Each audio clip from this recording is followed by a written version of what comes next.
Tout a commencé par une lueur le 6 août 2025. Un moment si calme, si stérile dans un laboratoire et pourtant si profondément inquiétant par ses implications.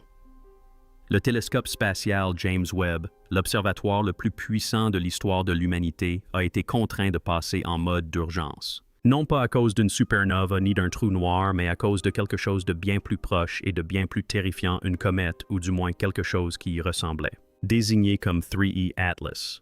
On a d'abord cru qu'il s'agissait d'un autre vaisseau interstellaire errant, froid, silencieux et prévisible. Mais lorsque les capteurs Webb se sont activés et que la première vague de données a afflué, ce qu'ils ont capturé n'était pas seulement inattendu, c'était impossible. La signature chimique révélée ne correspondait à aucun modèle naturel. Les proportions étaient grotesques, les éléments incohérents, le comportement erratique. Et à mesure que les données continuaient d'affluer, une crainte commença à s'insinuer sournoisement dans l'esprit de chaque astrophysicien suivant la retransmission. Et si ce n'était pas une comète du tout, et si c'était quelque chose qui sentait, le premier signe alarmant provenait de la coma de la comète, cette enveloppe de gaz brillante entourant son noyau. Normalement, à cette distance, 6 unités astronomiques du Soleil, une comète devrait être inerte, figée, immobile. La lumière solaire y est trop faible pour provoquer une activité significative. Mais 3-2 Atlas était déjà active et même très active. James Webb a détecté des raies spectrales dominées non pas par la vapeur d'eau comme prévu, mais par le dioxyde de carbone. En grande quantité, 8 fois plus que d'eau. Ce rapport WIT1 était non seulement inhabituel, mais sans précédent. Les comètes classiques atteignent rarement un rapport de 0,7. Même Borisov, le dernier visiteur interstellaire, se situait autour de 0,5. C'était tout autre chose, un corps qui crachait du dioxyde de carbone à un rythme inexplicable par la température ou la proximité du Soleil, comme si cet objet avait été conçu pour libérer précisément ce composé dans des conditions où la nature ne le permettait pas. Plus étrange encore, sa comète était d'une finesse fantomatique. Presque pas de poussière, pas de débris solides, pas de chaos habituel, juste du gaz. Des émissions gazeuses contrôlées régulières et très spécifiques, suggérant une chimie différente étrangère à notre compréhension de la formation des comètes. À mesure que le télescope Webb se rapprochait, la situation s'assombrissait. Ses capteurs détectaient quelque chose d'encore plus inquiétant que du gaz du nickel. Des raies spectrales de nickel fortes et régulières commencèrent à apparaître dans les bandes ultraviolettes et proches infrarouges. Non pas des traces ni des anomalies, mais des signaux puissants, clairs, répétitifs et bien réels. Les raies du nickel se superposaient parfaitement au bruit de fond, leur concentration augmentant à mesure que l'objet se rapprochait. À 3,8 unités astronomiques, le signal dépassait déjà 10 puissance moins 20 et 1 atome par seconde. À 2,85 unités astronomiques, elle avait augmenté d'un ordre de grandeur.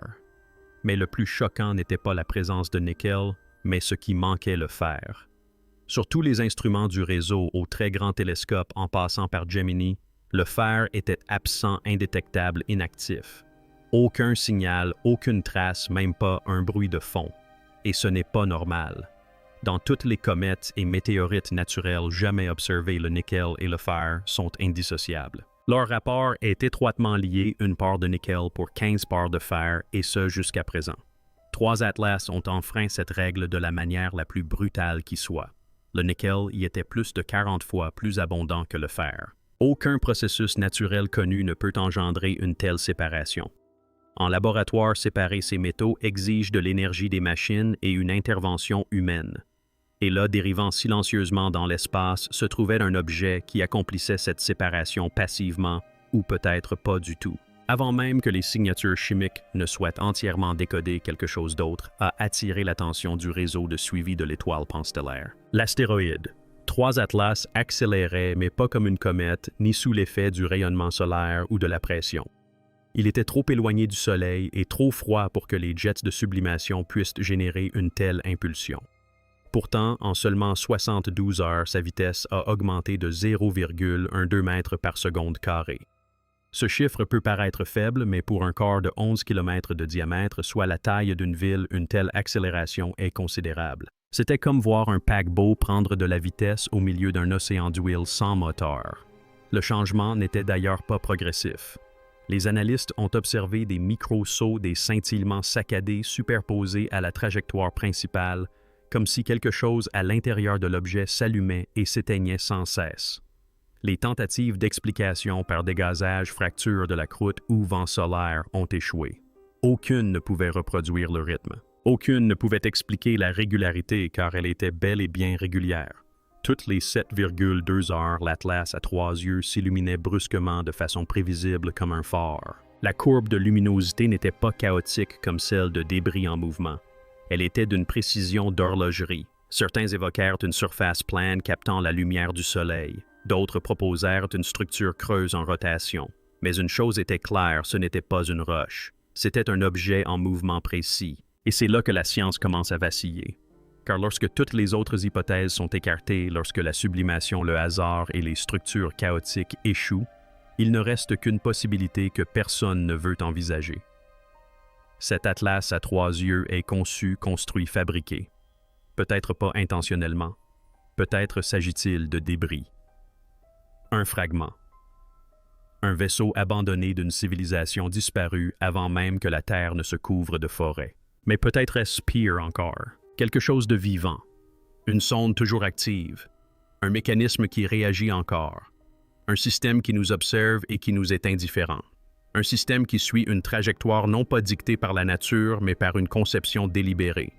Car aucune comète ne devrait se réveiller dans le froid glacial, émettre du nickel métallique sans faire accélérer sans carburant et tourner sur elle-même avec un rythme mécanique. Et pourtant, la voilà qui accomplit tout cela devant nos meilleurs instruments sans chercher à se dissimuler. La prise de contrôle par James Webb n'était pas qu'une simple réaction technique. C'était un murmure de panique, un consensus tacite, rien n'est normal. C'est peut-être la première fois que nous sommes confrontés à une machinerie extraterrestre. Et même si nous nous trompons, le simple fait de ne plus pouvoir faire la différence est déjà un avertissement. Alors que les données d'accélération suscitaient des débats entre les observatoires, une nouvelle source d'information a émergé encore plus difficile à considérer comme naturelle, la courbe de lumière. Les données photométriques de Gemini Sud, le télescope spatial expérimental, ont révélé une augmentation périodique de la luminosité de 3 régions de l'atlas oculaire toutes les 7,2 heures. Ce phénomène en soi ne serait pas surprenant. De nombreuses comètes et astéroïdes tournent sur eux-mêmes et réfléchissent la lumière du Soleil selon des motifs répétitifs. Mais il ne s'agissait pas d'une rotation chaotique. Les pics de luminosité étaient trop nets, trop précis. Ils ne s'estompaient pas progressivement, ni ne vacillaient de façon irrégulière comme la rotation d'une roche irrégulière. Ils apparaissaient et disparaissaient comme un phare s'allumant et s'éteignant à intervalles parfaits. Même lorsque les émissions de gaz augmentaient et que l'objet accélérait, ce rythme lumineux restait inchangé. Il conservait son cycle comme un métronome. Cette stabilité suggérait une structure bien plus complexe, une réaction à la lumière du Soleil, non pas aléatoire mais précise. Certains ont émis l'hypothèse qu'il pouvait s'agir d'une voile solaire, une large structure réfléchissante conçue pour capter le rayonnement solaire. Un tel système pourrait en théorie expliquer à la fois l'accélération et le clignotement régulier. D'autres ont proposé une plateforme rotative à panneaux plats, mais tous s'accordaient sur un point: ce comportement ne correspondait à aucun objet naturel connu. Ce n'était pas une rotation. C'était un signal, une impulsion mécanique. Et à chaque passage, elle murmurait le même message aux instruments qui l'observaient depuis la Terre: « Je ne suis pas ce que vous croyez. » Le moment où tout a basculé n'est pas venu de l'objet lui-même, mais des observateurs étaient en train de l'observer. Le 6 août à 2h11 GMT, les observatoires terrestres ont envoyé une alerte au centre de contrôle en ligne. Les données spectrales provenant d'autres télescopes étaient alarmantes: émissions de CO2 hors normes, pics de métallicité et une courbe de vitesse soudaine et incohérente avec les lois de la gravité. C'est alors que l'incident s'est produit. Le déclenchement d'une procédure d'urgence, un protocole extrêmement rare qui interrompt toutes les observations programmées et détourne le télescope spatial James Webb de sa mission à long terme visant à étudier une anomalie unique. Cette manœuvre, qui consomme un temps précieux, du carburant et un budget conséquent, n'a été effectuée qu'une poignée de fois depuis le lancement du télescope et jamais auparavant pour un objet interstellaire. En quelques minutes, la procédure de dérogation a remonté la chaîne de décision, passant outre les comités et les échéanciers du projet pour arriver directement sur le bureau du responsable scientifique du projet. L'approbation devait être unanime et elle l'a été. Le réseau pivota, ses instruments se recalibrèrent et à 2h17 GMT, il se verrouilla sur 3 Atlas grâce à l'instrument NIRPC. Ce que les premiers paquets de données révélèrent n'était pas seulement étrange, c'était historique. Les spectres ne portaient pas la signature glacée d'une comète. Ils révélaient une chimie du carbone si extrême, si volatile qu'elle faisait paraître tous les corps célestes connus du système solaire inoffensif. La décision de passer outre n'était pas seulement un choix scientifique, c'était une alarme silencieuse. Le télescope le plus performant jamais construit venait de suspendre l'observation du cosmos pour traquer une machine. Plus les scientifiques analysaient les données de Webb, plus il devenait difficile d'y trouver des éléments familiers. Le rapport dioxyde de carbone/eau était complètement anormal. Mais c'est le profil métallique qui a bouleversé toutes les règles. Dans chaque comète, chaque astéroïde, chaque météorite étudié, le fer et le nickel voyagent ensemble. Ils naissent dans les mêmes forges stellaires liées par les lois de la physique et fusionnés lors d'explosions millénaires. Leur proportion peut varier légèrement, mais leur association est absolue. Pas ici. Dans 3 spécimens d'Atlas, le nickel était omniprésent et le fer avait disparu. Ni réduit ni masqué, simplement disparu. Tous les contrôles se sont révélés concluants. Les équipes du spectrographe ultraviolet ont comparé plus d'une douzaine de raies spectrales connues du fer. Aucune n'est apparue. Le nickel, en revanche, a illuminé le spectre comme un projecteur avec des longueurs d'onde superposées à 3415, 3524, 3769 angstroms et plus nettement au-dessus du bruit de fond. Le seul procédé connu capable d'une telle séparation en laboratoire requiert une chimie de haute énergie des pressions industrielles et un contrôle précis. L'équipe a proposé une explication, la présence de carbonyle de nickel, un composé volatile qui se vaporise à seulement 43 degrés Celsius. Mais même cette molécule est rare et n'explique pas l'absence totale de fer. Il en résulta une signature spectrale qui ne correspondait à rien de naturel. Ni à Borisov, ni à Oumuamua. Elle ne correspondait à rien. Une composition chimique si déséquilibrée, si délibérée que même les plus conservateurs commencèrent à se demander quel genre de lieu, quel genre de monde ou quel genre de technologie a pu engendrer cela. Égyptiens l'appelaient « métal du ciel ». Égyptiens l'appelaient « métal du ciel ». La lame enterrée avec le roi Toutankhamon contient près de 11% de nickel, une teneur impossible à obtenir avec les outils de l'époque, mais qui correspond parfaitement à la composition chimique des météorites. Les scribes babyloniens évoquaient les étoiles filantes et les pierres incandescentes toujours associées à des présages de guerre et de destruction. Dans tout l'ancien Proche-Orient, des objets d'exception, bagues, perles, poignards, semblent avoir été façonnés dans des métaux plus riches en nickel que n'importe quel minerai terrestre.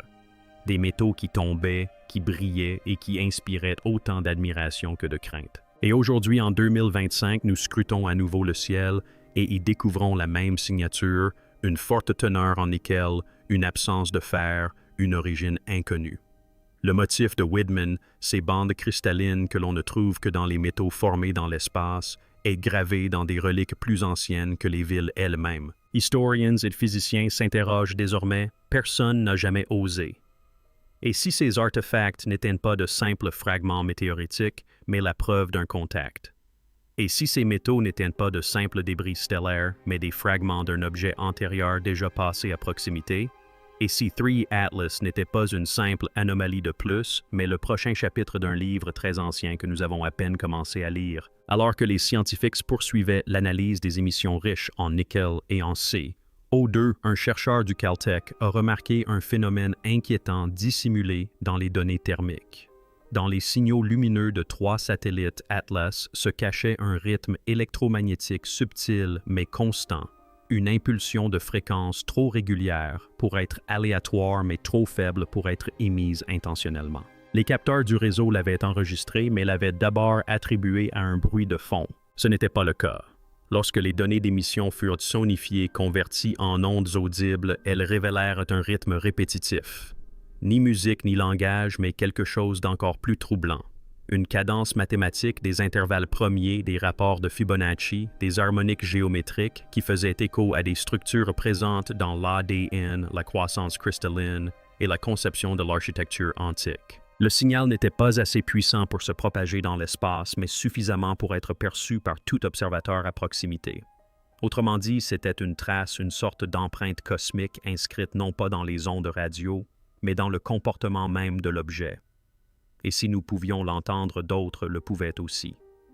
La question n'était pas de savoir à qui le signal était destiné, mais qui d'autre l'avait déjà entendu. Quelques jours seulement après que le piratage du réseau ait suscité l'attention du monde entier, des géophysiciens de l'hémisphère sud ont commencé à détecter des anomalies dans le champ magnétique terrestre.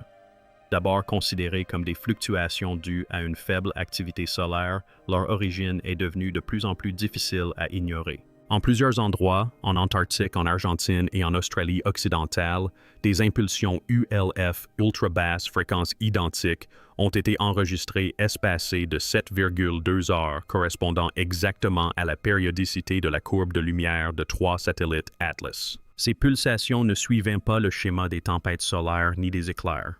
Elles ne provenaient pas de l'espace, mais de l'intérieur même de la Terre. De plus, elles reflétaient la structure de la fréquence thermique dissimulée dans les émissions de l'objet. Quelque chose au plus profond de la Terre s'était mis à résonner non pas bruyamment, non pas violemment, mais de façon rythmique, comme pour répondre, se coordonner à l'instar d'un diapason, captant le bourdonnement d'une mélodie oubliée. L'idée que les systèmes anciens de la Terre, tectoniques, électromagnétiques, voire biologiques, puissent se synchroniser avec un objet traversant le système solaire est terrifiante. Non pas parce qu'elle implique un danger, mais parce qu'elle évoque l'histoire. Que ce ne soit pas la première fois que la Terre ait déjà perçu cette fréquence. Et que ce qui était en sommeil s'en soit simplement réveillé. Tracé de son point d'entrée à sa trajectoire de sortie projetée, le parcours de 3 atlas révèle une perfection presque trop parfaite.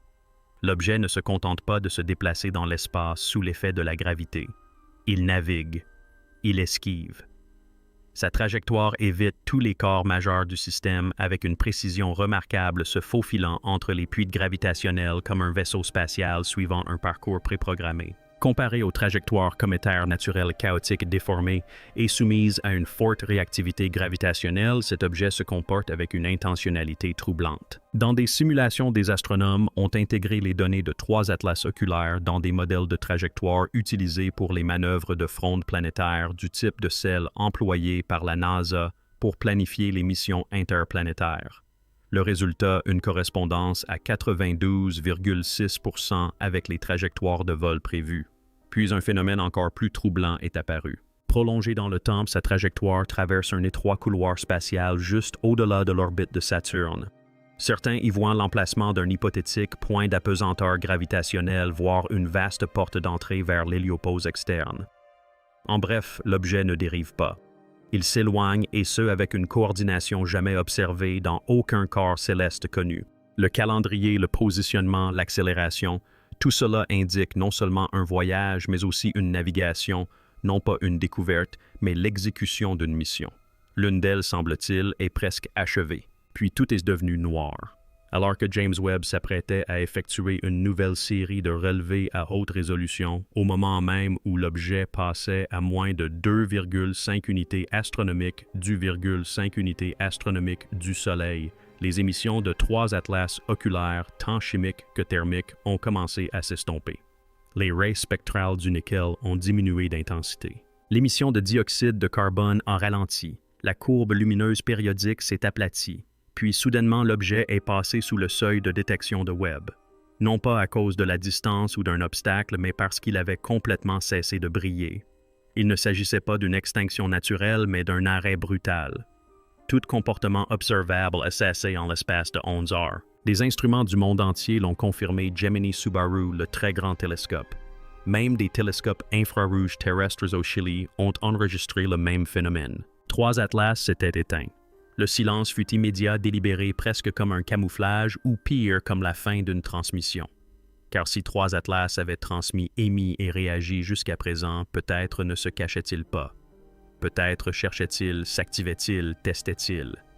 Et lorsqu'il eut trouvé ce qu'il cherchait, il s'arrêta tout simplement. Comme une machine qui s'éteint après avoir exécuté son dernier protocole, nous laissant non pas avec des réponses, mais avec l'horrible constatation que nous n'avions jamais eu le contrôle. Nous n'étions que les observateurs de quelque chose de bien plus ancien et de bien plus patient que tout ce que nous avions pu imaginer. Alors même que les scientifiques pensaient que 3E Atlas avait achevé son passage à travers le système solaire, un phénomène impossible est apparu dans les derniers modèles de trajectoire. Sa trajectoire initialement prévue pour contourner le Soleil et disparaître dans l'espace profond avait subtilement mais significativement changé. Au lieu de poursuivre sa course vers l'extérieur, elle s'était légèrement déviée vers le système solaire interne. Il ne s'agissait pas d'une anomalie gravitationnelle. Les calculs étaient rigoureux. Les vecteurs le confirmaient. L'Atlas à 3 yeux, désormais silencieux, désormais sombre, avait changé de cap, mais pas au hasard. Sa nouvelle trajectoire traversait une zone spécifique entre la Terre et Vénus, une zone connue pour sa dynamique gravitationnelle stable, mais aussi curieusement l'une des rares régions où plusieurs satellites terrestres avaient récemment signalé des interférences intermittentes. La NASA a d'abord attribué ce changement de trajectoire à une erreur d'observation. Mais lorsque 3 stations radar spatiales distinctes, Goldstone, Arecibo et le réseau rapide chinois, ont confirmé cette modification, la situation a basculé. Puisqu'aucune comète ne modifie sa trajectoire après être devenue invisible, aucun objet naturel ne se dirige vers une zone de faible détection. Et assurément, aucun être non intelligent n'effectue une manœuvre avec une telle précision chirurgicale. À moins bien sûr qu'il n'ait jamais été destiné à partir, mais à rester. Tandis que les ingénieurs et les astronomes s'efforçaient de rétablir le contact optique avec l'Atlas des 3 yeux, une découverte d'un tout autre ordre se déroulait dans un laboratoire du MIT. Un système d'intelligence artificielle neuronale y avait été alimenté par des téraoctets de données spectroscopiques issues du web et des observations de Gemini, non pas pour détecter des éléments, mais pour rechercher une structure, et il en a trouvé une. Le spectre d'émission du nickel et du dioxyde de carbone visualisé au fil du temps et corrigé de la variance rotationnelle formait une hélice multidimensionnelle, une structure en spirale inscrite dans la série temporelle des émissions. Au premier abord, cela semblait insignifiant, mais comparé aux premières structures biologiques terrestres, une ressemblance troublante est apparue. Des brins d'ARN primitifs, certes pas parfaitement identiques, mais présentant des parallèles géométriques, des récursions, des repliements, des proportions suffisamment pour inquiéter les biologistes moléculaires. Et si 3E Atlas ne se contentait pas d'expulser du gaz? Et s'il libérait une structure biologique codée, pas vivant, pas des cellules, mais quelque chose de plus ancien, une sorte de modèle, une transmission non pas sonore, mais chimique, comme une graine emprisonnée dans l'ambre, attendant le milieu propice pour germer? Et si la Terre Mars ou un point précis du système solaire était déjà prédisposé à recevoir ce code, alors que les chercheurs s'efforçaient de rétablir le contact visuel, une expérience de détection radar fut menée. Une procédure standard de suivi d'objets spatiaux. Mais cette fois, le signal ne provenait pas de l'orbite terrestre basse, mais d'une direction inattendue, la face cachée de la Lune. Il ne s'agissait pas d'un écho classique. Le signal est revenu 0,23 secondes trop tôt et présentait des artefacts spectraux ne correspondant pas à la forme d'onde originale. Dans un premier temps, l'anomalie fut attribuée à des irrégularités de surface, mais elle se reproduisit ensuite à plusieurs reprises. Lors de 3 tentatives consécutives, le signal renvoyé était non seulement déformé, mais aussi modulé selon un motif précis. Ce motif présentait le même intervalle de temps que les impulsions enregistrées par 3 stations d'observation lunaire quelques semaines auparavant. C'est alors que les archives de données lunaires furent consultées et une découverte terrifiante fut faite. Lors du passage d'Oumuamua en 2017, des modulations similaires avaient été faiblement enregistrées aux mêmes coordonnées. Le motif était réapparu. Il ne s'agissait pas d'une comète de passage dans un système solaire. C'était un système qui réagissait à quelque chose qu'il reconnaissait. Et maintenant, la Lune renvoyant des fréquences extraterrestres, une nouvelle possibilité se dessinait. Cet Atlas de 3E n'était pas un intrus, c'était un déclencheur. Et ce qui était enfoui sous la croûte lunaire venait d'être activé. 2 semaines après la panne brutale de 3E Atlas, le télescope James Webb a discrètement repris ses observations programmées du champ profond.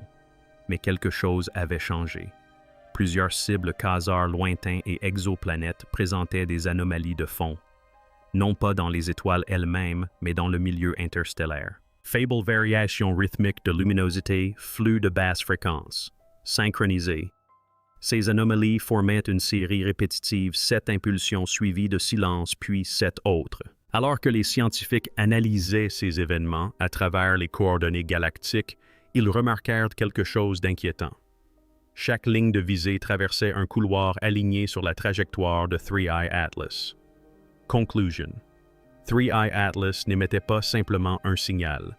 Il faisait partie d'un relais, d'une chaîne, d'une balise ou pire encore d'un compte à rebours. Et ce compte à rebours avait déjà commencé. S'agissait-il d'un avertissement ou d'une activation? Nul ne le savait. Mais une chose était claire, l'événement n'était plus local. Son impact s'était propagé à l'échelle galactique. Nous voici donc au bord de l'invisible, percevant les échos d'un protocole que nous n'avons jamais déclenché. Et pourtant, c'est à nous qu'on répond. Nous pensions être seuls car nous n'entendions aucune voix. Nous supposions que le silence était synonyme de sécurité et le vide d'absence. Mais nous savons maintenant que c'était faux. Le télescope James Webb n'a pas seulement détecté un objet étrange. Il a enregistré l'exécution d'un programme, une trajectoire trop parfaite, une chimie trop précise, une fréquence trop régulière. 3E Atlas ne diffusait pas un message. Il exécutait une séquence. Une séquence qui a modifié la gravité environnante. Une séquence dont l'écho nous est revenu de la Lune. Une séquence qui a déclenché des secousses électromagnétiques au cœur même de notre planète. Et maintenant, nous sommes confrontés à la vérité inavouée. La vérité qui se glisse entre les mailles du filet des rapports officiels et se murmure jusque dans les laboratoires nocturnes. Ce n'était pas notre premier contact. Il se pourrait même que ce ne soit pas un contact du tout. Car cela ressemble moins à une communication qu'à un réajustement. Et si Atlas n'avait pas été conçu pour nous captiver, mais pour éveiller autre chose? Et si au lieu d'explorer, il était venu cocher une case, livrer un code tester, une connexion, vérifier qu'un réseau dormant fonctionnait encore? Et une fois cela fait, il s'est simplement arrêté. Il n'est pas reparti. Il s'est fondu dans le silence, dans le système, dans les recoins que nous n'explorons plus.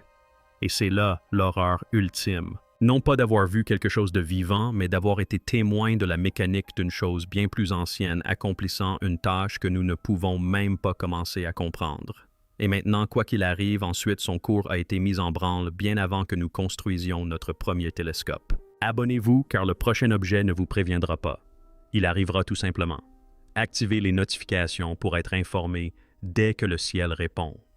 Partagez cette vidéo avec ceux qui pensent encore que l'espace est vide. Et dites-nous en commentaire, pensez-vous que Three Eye Atlas marque le début ou la suite de quelque chose qui nous a échappé?